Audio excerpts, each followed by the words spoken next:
जानता है कि उसे कितना संघर्ष करना पड़ता है। सही कहा। सर, मैं थोड़ी देर के लिए आपको रोकना चाहूंगी। स्टूडियो में हमारे बाकी सब मेहमान आ चुके हैं, जिसमें संजय जी और श्रीदत्त माने जी, दीपक जी और आशिता जी, इनसे भी हम रूबरू होंगे। जी संजय जी, बहुत स्वागत है सर आपका बेबाक बॉलीवुड खबरों। बेबाक बॉलीवुड खबरों का बहुत बहुत धन्यवाद, और आदरणीय पंचाल सर का और मनीषा जी आपका भी बहुत बहुत धन्यवाद कि आपने मुझे आने का अवसर दिया। Thank you. जी ऋषभ जी हमारे साथ हाँ ऋषभ जी आपका भी बहुत बहुत स्वागत। ऋषभ जी आदर्श हैं हम लोगों के लिए, मेरे फेवरेट एक्टर हैं और मैं बहुत सम्मान करता हूँ इनका। ऋषभ जी बहुत बहुत स्वागत और बहुत बहुत खुशी हुई आपसे मिलके। धन्यवाद धन्यवाद संजय जी, धन्यवाद।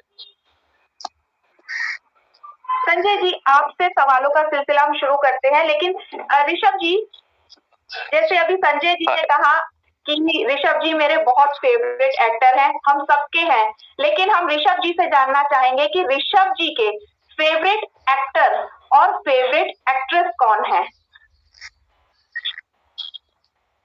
बॉलीवुड का पूछ रही है ना? जी बिल्कुल जी, मेरे वन एंड फेवरेट जो है मेरे one and only the great Shri Dilip Kumar साहब जी, वो मेरे फेवरेट है जी। और आपकी एक्ट्रेस कौन है जिसने आपको सबसे ज्यादा प्रभावित किया? मीना कुमारी जी। मीना कुमारी जी, जी जी। तो दर्शकों, ऋषभ जी से हमारी बातें चलती रहेंगी आगे भी, लेकिन फिलहाल हम संजय जी से कुछ सवाल के जरिए आपको रूबरू कराना चाहेंगे। जी संजय जी, ये बताइए संजय जी, आपने अभिनेता बनने का तय किया, लेकिन शुरुआत कैसे हुई? शुरुआत तब हुई जब मैं जॉब किया करते थे, फिर आपने कैसे सोचा कि मुझे अभिनेता बनना है? जी अभिनेता बनने का सपना जो देखना शुरू किया था मैंने जब मैं शाहजहांपुर में था, इंटर में पढ़ता था, और होली में नवाबों की टोली निकलती थी और दोस्तों हम लोग रंग बरसे भीगे चुनर वाली गाना गाते थे, मैं गाना गाता था। तो वहां से एक शुरुआत थी कि अपने के प्रति मेरा रुझान था, और 12th में था तब मैंने सोचा। जी, तो आपने शुरुआती तौर पर जब शुरुआत की फिल्म इंडस्ट्री में, तो क्या कुछ आपको फेस करना पड़ा, संघर्ष करना पड़ा? क्रिटिसिज्म को आपने कैसे लिया या रिजेक्शन को आपने कैसे लिया सर? क्योंकि बहुत सारे लोग ने ये सवाल ऋषभ जी को भी किया था। जी ऋषभ जी तो हमारे आदर्श हैं और बहुत ही अच्छे इंसान भी है, मैं जानता भी हूँ ऋषभ जी को पर्सनली। तो मीन्स मेरा जहाँ तक है, मैं शाहजहांपुर से मैंने जो शुरुआत की थी कॉलेज टाइम से फिल्मों में आने का एक शौक था कि हम फिल्मों में आएंगे। तो उसके बाद में हम लोग लखनऊ शिफ्ट हो गए थे और बस यही प्लानिंग चलती रही कि कैसे मुंबई जाएं, कैसे शुरुआत करें, कैसे अपने सपने की शुरुआत करें। तो अपने आदर्श हीरोज को देखते हुए वही सोचते थे कि हम भी जाएंगे। जी, हाल ही में संजय जी आपने एक स्वराज सीरियल के जरिए धमाकेदार शुरुआत जो की, आपने सशक्त अभिनय के प्रमाण साबित किए। मैं चैनल से चाहूंगी कि एक बार स्वराज सीरियल का वीडियो जरूर चलाया जाए, फिर सवालों का सिलसिला आगे बढ़ाते हैं।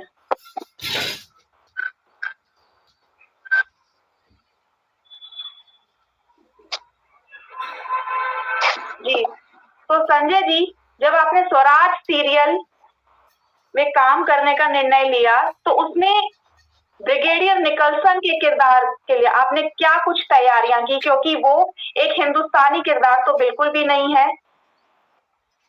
जी एक्चुअली क्या है, कोई भी किरदार हम करते हैं, क्योंकि हम एक्टर बनने मुंबई आए हैं तो निश्चित रूप से एक रुझान उसके प्रति है, तो उसमें 100% देने की कोशिश मैं करता हूँ।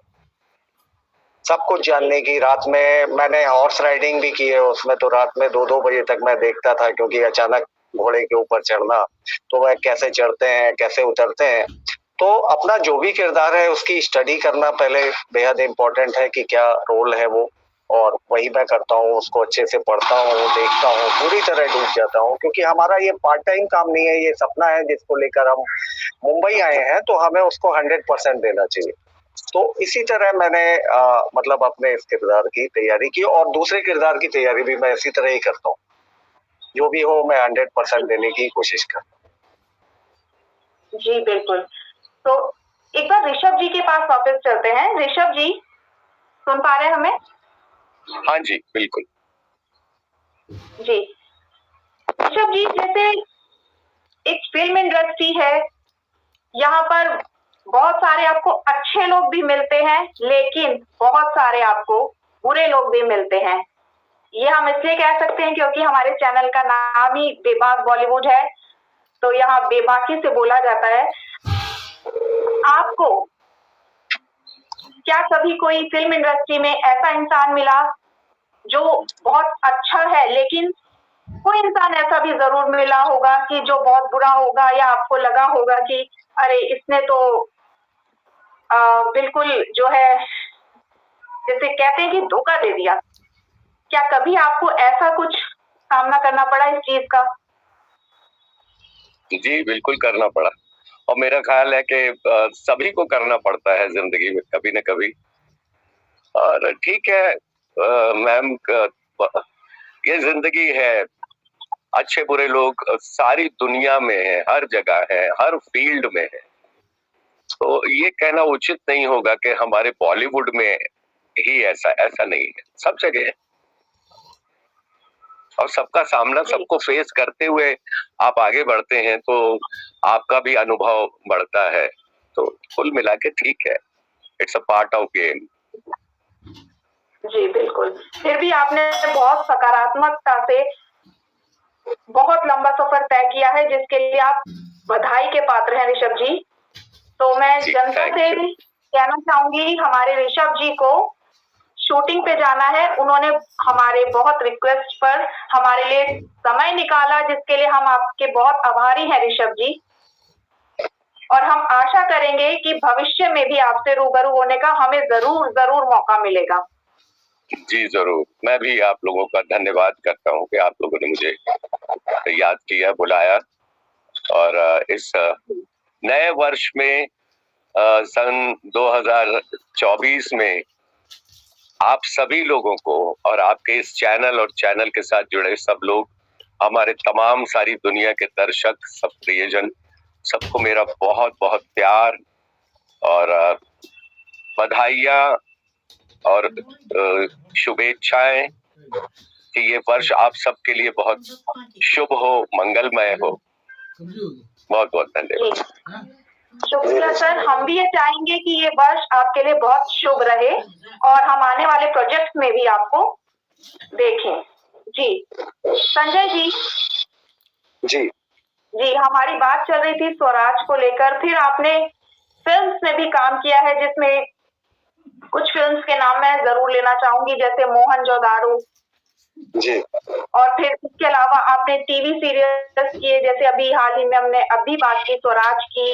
इसके अलावा भी बहुत सारे सीरियल्स किए। तो जब आप कोई किरदार चुनते हैं तो आप कैसे खुद को तैयार करते हैं सर? क्योंकि एक अभिनेता या तो कभी चाहता है कि मेरा जो इमेज है मेरे दर्शकों पर एक हीरो जैसा बन जाए, एक पॉजिटिव बन जाए, लेकिन वहीं पर कभी-कभी डिमांड होती है सीन की कि आपको नेगेटिव किरदार भी करना है, जैसे कि आपने एक ठाकुर का रोल प्ले किया सर, हमने देखा उसे। तो जी, क्या कश्मकश होती है आपके दिमाग में कि मैं करूं या नहीं करूं?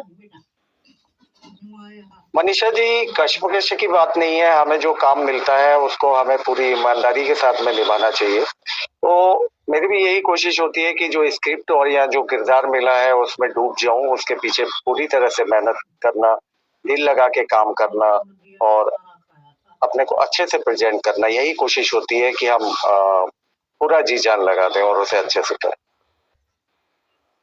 तो रोल जी मनीषा जी। तो रोल आप कुछ कह रहे थे जी? हाँ, मैं यही कह रहा था कि किरदार जो भी मिलता है, आशा करता हूँ कि इंडस्ट्री में अच्छे किरदार करने का मौका मिलेगा, तो मैं हर तरह के रोल करना चाहता हूँ और उसको ईमानदारी के साथ निभाना चाहता हूँ। मतलब यही यही मैं चाहता हूँ कि मुझे अच्छे-अच्छे रोल करने का अवसर मिले, बड़े-बड़े रोल करने का अवसर। जी, बिल्कुल। संजय जी, एक सवाल हमारा ये है आपसे कि जब आप कोई किरदार चुनते हैं, तो क्या आप डायरेक्टर से, राइटर से कभी डिस्कस भी करते हैं या आप अपनी तरफ से कुछ सलाह देते हैं कि ये नहीं, ये सीन थोड़ा ऐसा होना चाहिए या ऐसा लिखना चाहिए? क्या इस तरीके से भी आपका कोऑर्डिनेशन रहता है?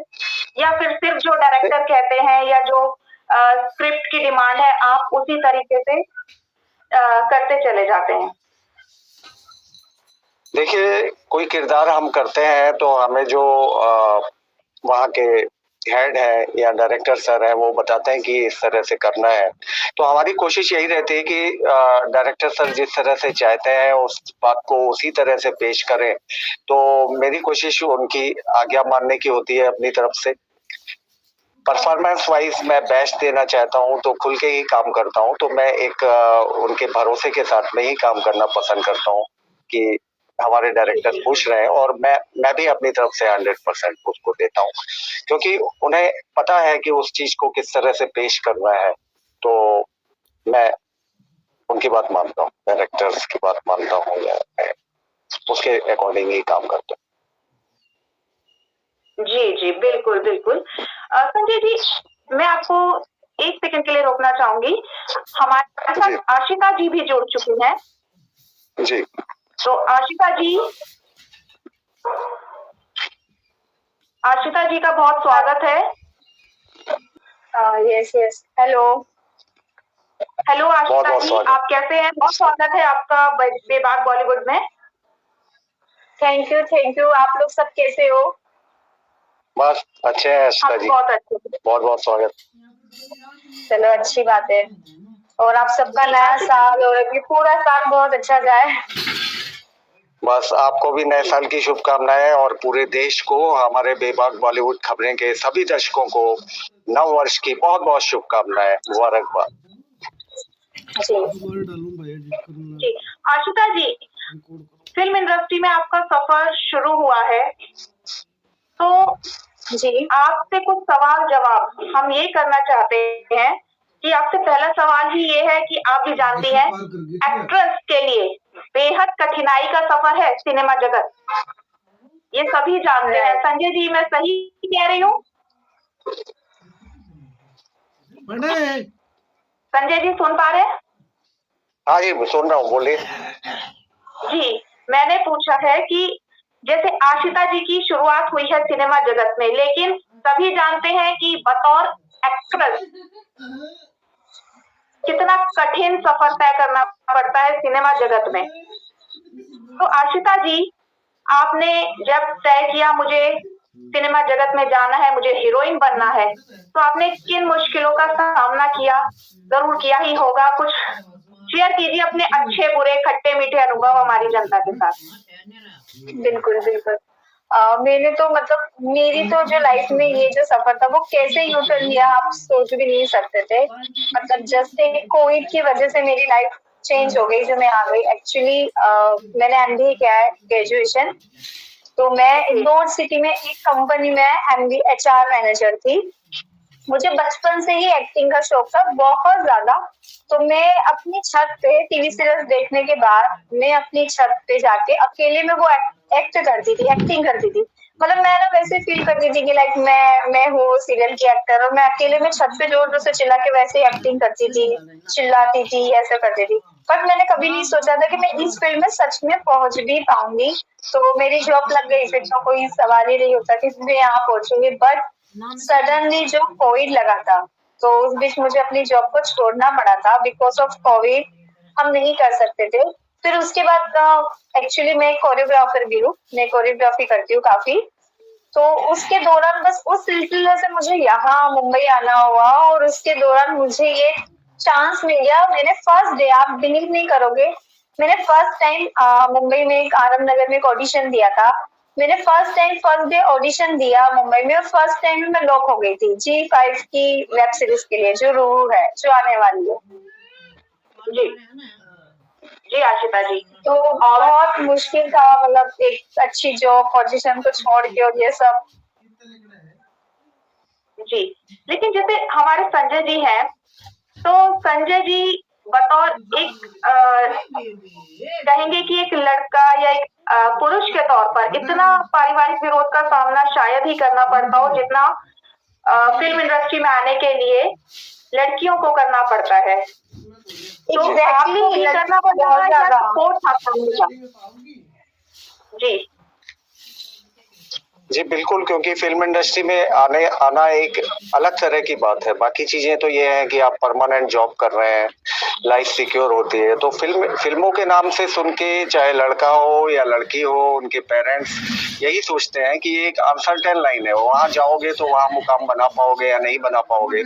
तो इसको लेके परिवार वाले दुविधा में रहते हैं। दोनों के साथ में परेशानी है। ये मुझे भी बहुत संघर्ष करना पड़ा अपने पेरेंट्स को मनाने के लिए, क्योंकि मुझे बैंक का जॉब भी लग गया था, समझ लीजिए उस समय जब मैं मुंबई आ रहा था। तो आज मैं मैनेजर होता, पर वो ज्वाइन न करके मैंने पापा को मनाया कि मैं मुंबई जाऊंगा। तो ये दुविधा तो मेरे ख्याल में बहुत सारे एक्टर्स के साथ में रहती होगी, एक्ट्रेसेस के साथ में रहती होगी। जी आशिता जी, आपका ड्रीम रोल क्या है? आपकी फेवरेट एक्ट्रेस कौन है, रही है, जिन आप सोचती हैं कि मैं इनके जैसा रोल करूं भविष्य में? मुझे ना, वैसे मैं दीपिका पादुकोण, क्योंकि वो मुझे हर रोल में बहुत अच्छी लगती है। वो अपना हर कैरेक्टर बहुत अच्छे से फॉलो करती है। लाइक वो सैडनेस हो, एक वो जैसे आपने देखी होगी उसकी पद्मावती, अभी जो जवान मूवी में उसने अपना जो कैरेक्टर, तो मैं चाहती हूँ मुझे बस इन फ्यूचर वैसा ही मैं जो कैरेक्टर मुझे मिले उसमें मैं इतना अपना 100% दूँ। लाइक मुझे हर कैरेक्टर में बहुत अपना 100%, तो मैं दीपिका पादुकोण की तरह मेरा है। जी, और आशिता जी के फेवरेट एक्टर कौन है? ये बहुत नाम तो लेना पड़ेगा। ये बेबाकी से नाम यहाँ लीजिए। देखो, एक्टर अगर सीरियसली एक्टिंग वाइज में देखो, अदरवाइज लाइक पर्सनालिटी सबको हटा के, मुझे हाल फिलहाल जैसे पंकज त्रिपाठी जी का काफी अच्छा लगता है, क्योंकि वो जो एक्ट करते हैं तो वो फील होता है हमें, उसमें कोई वो नहीं, वो जो बोलते हैं ऐसा लगता है यार रियल है। तो एक एक्टर जो मतलब जो फील की तरह एक्टिंग होती है, तो मुझे ऐसे वो ज्यादा अच्छे लगते हैं हीरो के कंपैरिजन। तो आशिता जी, बहुत शुभकामनाएं आपको भविष्य के लिए कि आप खूब नाम कमाएं, आप एक अलग मुकाम हासिल करें सिनेमा जगत में।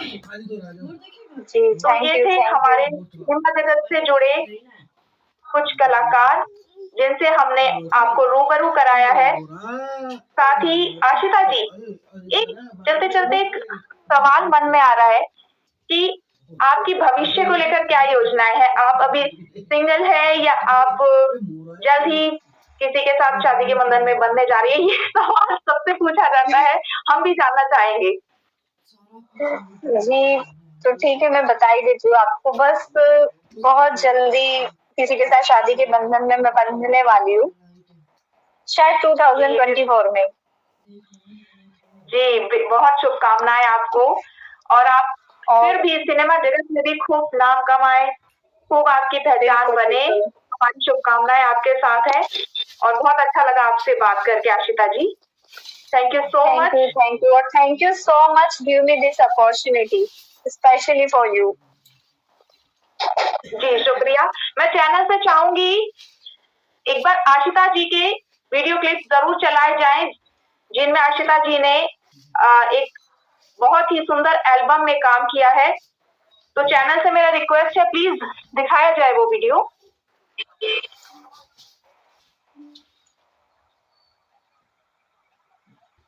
जी संजय जी। जी संजय जी, जैसे आशिता जी नई उभरती कलाकार हैं, आप आशिता जी के लिए क्या कहना चाहेंगे? मैं बहुत बहुत शुभकामनाएं देता हूं उनको।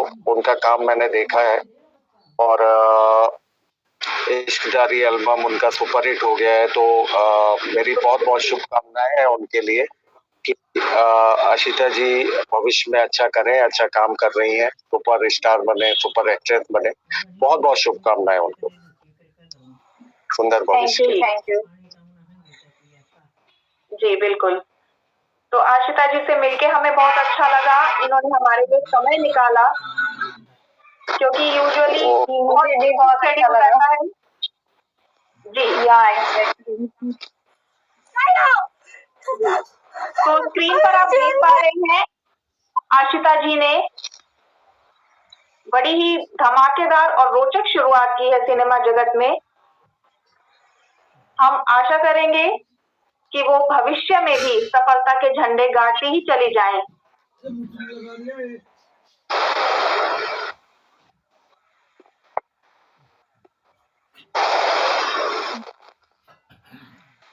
अभी हाल ही में बहुत जल्दी मेरा एक न्यू एल्बम सॉन्ग अगेन आने वाला है जो बहुत अच्छा है। जी हम आपसे पूछने ही जा रहे थे कि आपके भविष्य के प्रोजेक्ट में आप क्या करने वाले हैं, कौन से कुछ प्रोजेक्ट आने वाले हैं जो हमें देखने को मिलेंगे। हम जरूर देखेंगे मैम। जी श्योर, बहुत जल्दी आप एक मेरा न्यू एल्बम सॉन्ग देखने वाले हो और अगेन आप टी सीरीज का मेरा एक न्यू प्रोजेक्ट आपको देखने मिलेगा एंड एक टीवी सीरियल में मेरा, तो वो सब आपको भी बहुत जल्दी देखने मिलेगा। जी बिल्कुल। जी संजय जी। जी संजय जी, संजय जी आपने हाँ जी सर बोलिए आप। आप नहीं, आप पूछिए तो मैं जवाब देता हूँ उसका। संजय जी भविष्य को लेकर आपके कौन से प्रोजेक्ट्स हैं जिनमें हम आपको देख पाएंगे? भविष्य में एक मोक्ष आने वाली है मेरी फिल्म, जिसमें मेरा मेन रोल है, जो शिमला में हमने शूट किया है 8,000 स्क्वायर फीट ऊपर बर्फ में। वो बड़ा प्रोजेक्ट है, OTT पर आने वाला है और मेरा रोल भी उसमें बहुत दमदार है। पूरे प्रोजेक्ट में हूँ, इंटरनेशनल शॉर्ट फिल्म है बहुत बड़ी, तो मैं उसका इंतजार कर रहा हूँ। गॉड ब्लेस करे जल्दी वो रिलीज हो। और काफू नाम से एक फिल्म मेरी आने वाली है जिसमें मैं आर्मी ऑफिसर हूँ, मेरी फैमिली दिखाई है, बहुत ही दमदार किरदार है उसमें मेरा। तो ये 2 आने वाले प्रोजेक्ट जो है, उसके अलावा कुछ प्रोजेक्ट्स पर बात चल रही है जो शुरू होंगे। तो आशा करता हूँ कि निकट भविष्य में भगवान आशीर्वाद देंगे और सभी दोस्तों का, सारी जनता का और सहयोग रहेगा और अच्छा करने को मिलेगा भविष्य। जी तो आप सभी का बहुत शुक्रिया कि आपने समय निकाला हमारे बेबाक बॉलीवुड चैनल में आने के लिए, और आशा करेंगे हम फिर से आपसे रूबरू होंगे कुछ और नए सवालों के साथ। और हमारी तरफ से आपको बहुत शुभकामनाएं नए साल की। आप भविष्य में बहुत सफलता हासिल करें, क्योंकि हमारी फिल्म इंडस्ट्री ऐसी ही है, यहाँ उतार चढ़ाव बहुत होते हैं, लेकिन सफर तय लंबा वही कर पाता है जो कभी हार नहीं मानता, जो अपने आप को निखारता चला जाता है। बिल्कुल मनीषा जी, आपको भी नववर्ष की बहुत बहुत शुभकामनाएं। आपने आमंत्रित किया उसके लिए बहुत बहुत धन्यवाद। आदरणीय NS पंचाल जी ने, बेबाक बॉलीवुड खबरें ने हमें यहाँ आने का अवसर दिया, उसके लिए बहुत बहुत धन्यवाद। हमारे दर्शक जो हमें देख रहे हैं उन सबको नववर्ष की बहुत बहुत शुभकामनाएं और धन्यवाद कि आप लोग हमें देख रहे हैं, सराह रहे हैं और thank you so much. Ashita ji को ब्लेस।